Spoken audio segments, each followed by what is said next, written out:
பூரி செய்யறது ரொம்ப ஈஸி தான். ஆனா, குட்டி குட்டி டிப்ஸ் எல்லாம் ஃபாலோ பண்ணா தான் எண்ணெய் ரொம்ப குடிக்காம, சாஃப்ட்டா இந்த மாதிரி ஃப்ளஃபியா செய்ய முடியும். என்ன பண்ணணும்னு பார்த்துடலாமா?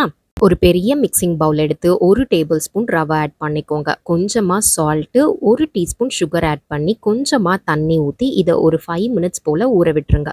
5 மினிட்ஸ்க்கு அப்புறம் 2 கப் கோதுமை மாவு எடுத்துக்கோங்க. அத நல்லா கொஞ்சம் கொஞ்சமா தண்ணி ஊத்தி, ஓரளவுக்கு கெட்டியா பெசஞ்சு எடுத்துக்கோங்க. சப்பாத்தி மாவ விட கொஞ்சம் கெட்டியா இருக்கணும். 2 கப் மாவுக்கு 3/4 கப் தண்ணி எக்ஸாக்ட்டா இதுக்கு தேவைப்பட்டுச்சு. இது வீட்லயே அரைச்ச மாவுங்கிறனால எனக்கு இவ்ளோ தண்ணி கரெக்ட்டா இருந்தது. நீங்க கடையில வாங்குற மாவா இருந்தா இன்னும் கூடவோ குறையவோ இருக்கும். ஸோ இந்த மாதிரி ஓரளவுக்கு கெட்டியா பந்து மாதிரி வர அளவுக்கு நல்லா பெசஞ்சுக்கோங்க.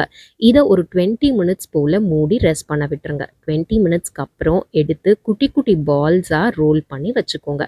ரோல் பண்ணிட்டு எண்ணெயில திரட்டாம நல்ல ட்ரை ஃப்ளார்ல அகெயின் கோதுமை மாவுலயே வந்து டஸ்ட் பண்ணி நல்லா இத திரட்டி எடுத்துக்கோங்க.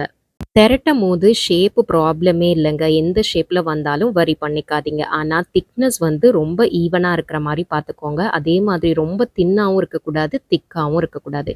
இந்த மாதிரி கரெக்ட்டா இருக்கிற மாரி திரட்டி எடுத்துக்கோங்க.